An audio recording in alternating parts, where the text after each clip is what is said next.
here!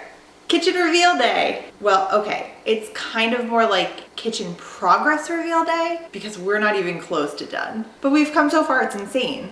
So let's begin with how it started. The main floor was broken into 9 different areas. The very first thing that we had to do was move the washer and dryer out of the kitchen because it really had no business being there. Most people would default to moving it down to the basement, but the idea of lugging all of our dirty clothes down to the basement every time we need to do laundry just seemed so unnecessary. So we moved the laundry room upstairs with all of the bedrooms, and I'll get into that in a later episode. Since the plumbing was already there from the old laundry room, it was a really easy transition to make that our new powder room.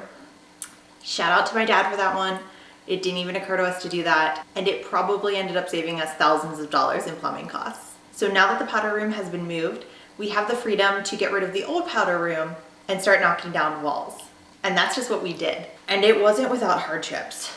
We found everything in those walls, from pipes to air ducts to a giant 4-foot long beehive. It was abandoned, thank goodness, but yes, I said a 4-foot long beehive. I'm not sure how it got there. I don't want to talk about it. Ugh. It was so gross. Before we started knocking down walls, we had to plan for the new windows that were being installed. Knowing that we planned to knock down the powder room and extend the kitchen, that full-length window that was in the bathroom was just not going to cut it. So we shortened the window to counter height just in time for the new windows to get measured. Next, we basically knocked down every wall possible in the new kitchen while still having a usable space. It's around this time that we met with our kitchen designer for the first time. The reason that we waited until this stage is the designer needs to know what size kitchen they're dealing with so they can effectively design to scale. The very first step in a kitchen design process is to get the room measured. So we had to have a room ready for them to measure. We decided to go with the Home Depot Design Center, which is a brand new concept, so you might not have even heard of it yet. Basically, it's a separate complex from the Home Depot store itself, and it is completely dedicated to kitchen and bathroom design.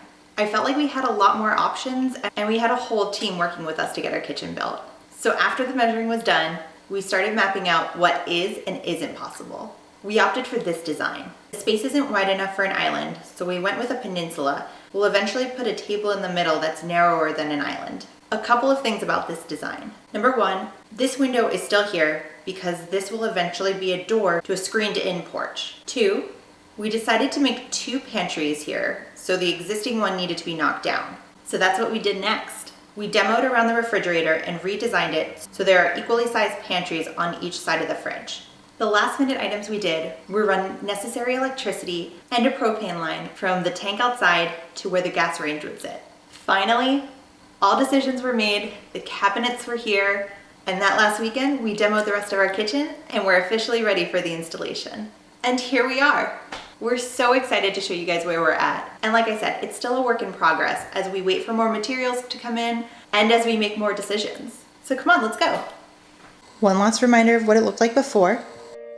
And here it is now.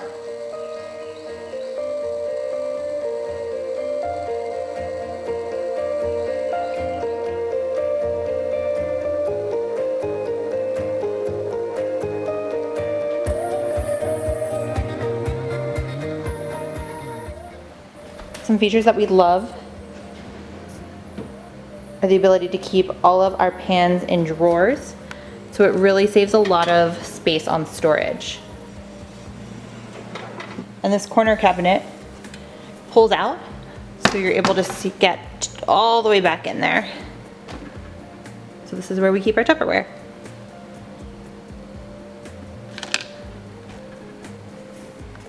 We also opted for the largest spice cabinet possible. And guys, we've already filled it. It's insane. We have way too many spices. So you might be looking through the kitchen and thinking, okay, we have one oven here, and then we have a bunch of stuff down here. These are both not ovens. We do have 2 ovens. This one is an electric oven. The other one is a gas oven and range. This way, for when we're hosting parties and events, we have 2 different options. But this guy right here is actually our microwave. So pull it down, and it's a little weird. It takes some getting used to, but we really like it. So one of the things that you might have noticed about our fridge is that it doesn't have an ice machine or a water dispenser on the door.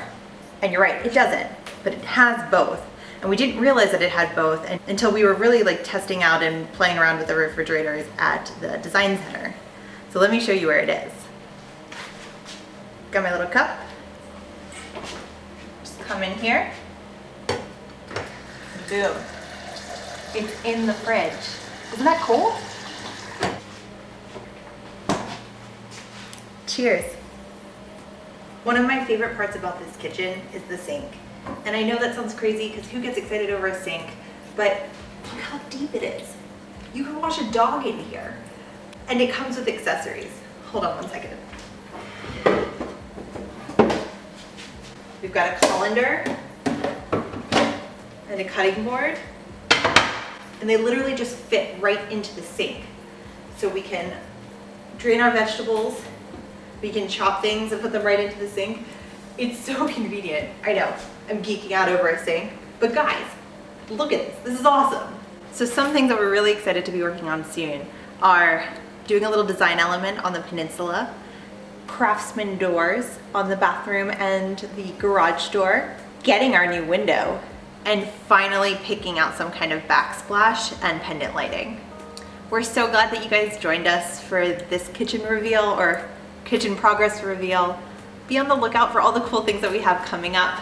And don't forget to like this video and subscribe either down below or up at the top. We'll see you guys all really soon.